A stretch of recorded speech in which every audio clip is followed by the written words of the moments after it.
தேவனால் உருவாக்கப்பட்ட மனிதன் நான் ஆதாம். பாஸ்டர் ஆன் போஸ்டருக்குள் உங்களை வரவேற்கிறேன். இன்றைய தேவ ஆசீர்வாத வார்த்தைகள் பாருங்க, ஆசீர்வதிக்கப்படுங்கள். ஆராதனை துதி ஆராதனை முழு உள்ளத்தோடு ஆராதனை ஆராதனை துதி ஆராதனை முழு பலத்தோடு ஆராதனை அல்லேலூயா ஆராதனை அல்லேலூயா ஆராதனை அல்லேலூயா ஆராதனை அல்லேலூயா ஆராதனை.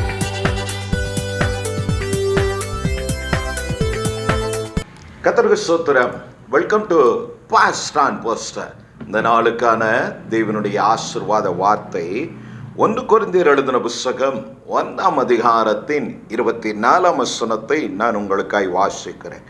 ஆகிலும் யூதரானாலும் கிரேக்கரானாலும் எவர்கள் அழைக்கப்பட்டு இருக்கிறார்களோ அவர்களுக்கு கிறிஸ்து தேவ பலனும் தேவ ஞானமுமாயிருக்கிறார். கிறிஸ்துவில் பிரியமான தேவ ஜனமே, இந்த காலவோடு உங்கள் யாவருக்கும் இயேசுவின் நாமத்தினாலே எங்களுடைய அன்பின் வாழ்த்துக்கள்.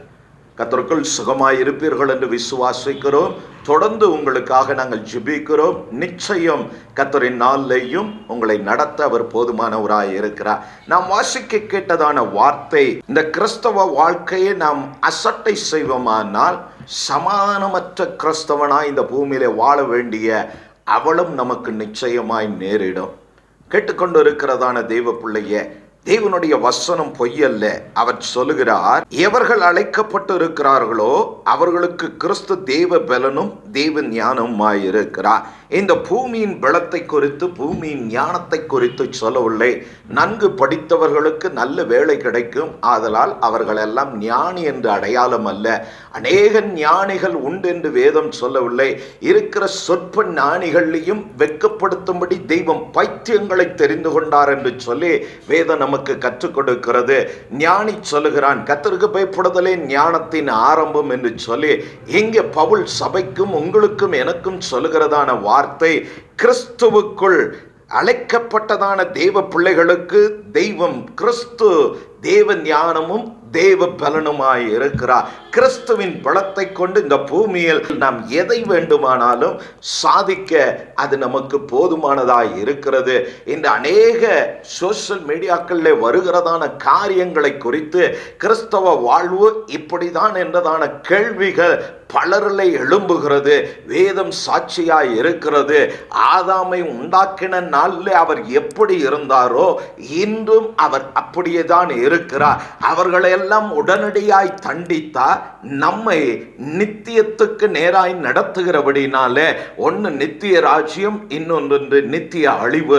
இந்த ரெண்டுக்கும் மனிதனை நியமித்திருக்கிறபடினாலே அவரவர் போக்குக்கு அவனை விட்டு விடுகிறார். அதனால தான் அப்போஸ்தலனாகிய பவுல் சொல்லுகிறான், பின்னானவைகளை எல்லாம் மறந்து அவன் இந்த பூமியிலே ஞானம் என்றும் தகப்பன் தனக்கு கற்றுக் கொடுத்ததான காரியங்கள்ல அவன் தேறினவனாய் காணப்பட்டு தன் வாழ்க்கை இப்படிதான் இருக்க போகிறது, இதை நான் என்னுடைய சாமர்த்தியத்தை கொண்டு, நான் கற்ற காரியத்தின் ஞானத்தை கொண்டு இப்படியெல்லாம் நான் என் குடும்பத்தை கட்டமைக்க வேண்டும் என்று சொல்லி அவன் எண்ணின எண்ணங்களுக்கு அப்பாற்பட்டு தேவன் அவனை இந்த பரம அழைப்புக்கென்று அழைத்தார். அவன் கற்ற ஞானம் அல்ல, தேவன் அவனுக்கு கொடுத்ததான ஞானத்தை கொண்டு ஏறக்குறைய 15 அதிகாரங்களை அவன் நமக்கு எழுதும்படி கர்த்தர் அவனுக்கு கிருபை அருளினார். எதற்காக?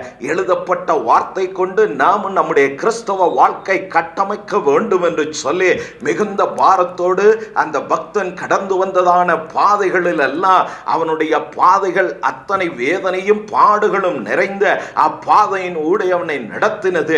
பிற்கால விசுவாசிகளாகிய சபை ஜனமாகிய நீங்களும் நானும் இப்படி தெளிந்த புத்தி உள்ளவர்களாய் தேவ பலத்தில் நாம் சந்திக்கிறதான போராட்டங்கள், இந்த நாளில் நீங்கள் சந்திக்க போகிற காரியங்கள்ல, நீங்கள் முன்னெடுக்க போகிற காரியங்கள்ல வருகிற எதிர்ப்பையும் பிசாசின் கிரியைகளையும் மனுஷிக கிரியைகளையும் தகர்த்தெறியத்தக்க தேவ பலனுண்டாய் இருக்க, தேவ ஞானத்தோடு செயல்பட்டு ஒரு வெற்றி உள்ள கிறிஸ்தவ வாழ்க்கை வாழ நீங்கள் அழைக்கப்பட்டு இருக்கிறீர்கள் என்பதை மறந்து போக வேண்டாம். அதனால தான் அப்போஸ்தலனாகிய பவுல் சொன்னார், நான் பின்னானவைகளை எல்லாம் மறந்து முன்னானவைகளை நோக்கி நான் ஓடுகிறேன். எனக்கென்று ஒரு பந்தய பொருளை அவர் ஆயத்தம் பண்ணி இருக்கிறார். என்னுடைய ஓட்டம் ராஜ்யத்துக்கு நேராய் இருக்கிறது.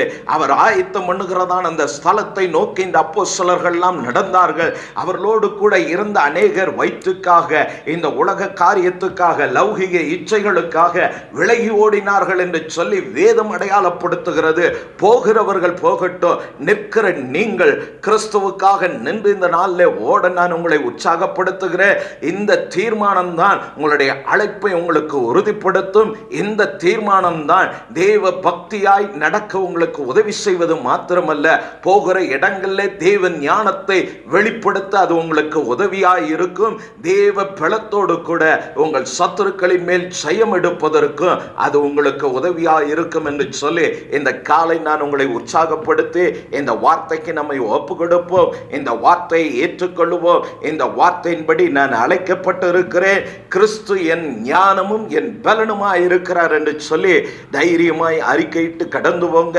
கர்த்தர் உங்களோடு கூட இருந்து பெரிய காரியங்களை செய்வார். நாம் ஜெபிப்போம். பரலோகத்தின் பிதாவே, இந்த கால வேளைக்காய் ஸ்தோத்திரம். ஆசீர்வதிக்கப்பட்டதான இந்த கால வேளை என்னோடு ஜெபிக்கிற உம்முடைய பிள்ளைகள் ஒவ்வொருவருக்காய் ஜெபிக்கிற நசனாகிய இயேசு கிறிஸ்துவின் நாமத்தினாலே எங்களை இந்த பரம அழைப்புக்கென்று அழைத்து இம்மட்டும் நடத்தி வந்தீர். அதற்காய் ஸ்தோத்திரம். என்னோடு ஜெபிக்கிற உம்முடைய பிள்ளைகளுடைய வாழ்விலே இருக்கிறதான எல்லா போராட்டங்களிலோ தேவ கிருபையினாலே அவர்கள் ஜெயம் எடுக்க, தேவ ஞானத்தோடு தங்கள் காரியங்களை ஆராய்ந்து அவைகளில் இருந்து விடுதலையாக ஆண்டவரே தெளிவை கர்த்தர் கொடுத்து நடத்தும்படியாய் ஜெபிக்கிறோம். ஜெயம் எடுக்க வேண்டிய சத்துருக்களின் மேலே, வியாதியின் மேலே, போராட்டத்தின் மேலே, குடும்ப சூழ்நிலையின் மேலே ஜெயம் எடுக்க ஒரு தேவ பலன் நம்முடைய பிள்ளைகளுக்கு உண்டாகும்படி இந்த காலவோளை நான் ஜெபிக்கிறேன். இவர்கள் போகிற இடங்கள்ல இவர்களுக்கு முன்பாய் காரணம் இல்லாமல் எழும்புகிறதான எல்லா விரோதங்களையோ, எல்லா சத்துருக்களின் வல்லமையோ இயேசுவின் நாமத்தினாலே அடங்கும்படியா நாங்கள் ஜெபித்து வாழ்த்தி உம்முடைய கிருபைக்கு நான் ஒப்பு கொடுக்கிறேன். அவருடைய போக்குவரத்து, அவருடைய பிரயாசங்கள் எல்லாம் ஆசீர்வதிக்கப்படட்டும்.